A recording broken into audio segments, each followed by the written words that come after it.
సాధారణంగా అసలు సాలగ్రామం అంటే ఏమిటో చాలామందికి తెలియదు. అసలు దేన్ని సాలగ్రామం అంటారు అనే దాన్ని గురించి చెప్తూ మాస్టర్ గారు చాలా చక్కని ఎగ్జాంపుల్ చెప్పారు. ఏమిటంటే అది ఒక కొండ మీద నుండి ఒక సెలయేరు ఒకటి మంచి వేగంతో కిందకు పడుతోంది. ఆ వేగానికి ఒరిపిడికి కొండ పగిలి బండరాయి కిందకు దొర్లిపోయింది. అటు తగిలి ఇటు తగిలి మధ్యలో చిన్న చిన్న జీవరాశుల మీద పడుతూ చిన్న రాళ్లను పగలగొడుతూ ప్రవాహపు ఒరిపిడికి క్రమంగా అరిగి అరిగి చివరకు సాలగ్రామంగా మారుతోంది.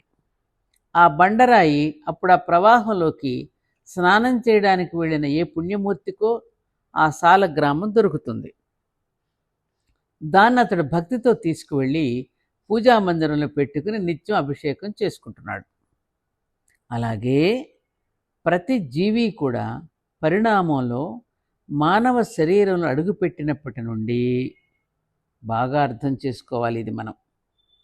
అలాగే ప్రతి జీవి కూడా పరిణామంలో మానవ శరీరంలో అడుగుపెట్టినప్పటి నుండి తన జీవితాన్ని కాలం అనే సెలయేటి ప్రవాహంలో బండరాయిగా ప్రారంభించి వివిధ సన్నివేశాలలో శిక్షణ అనుభవం పొంది పొంది చివరకు సాలగ్రామ స్థితికి పొందుతున్నాడు.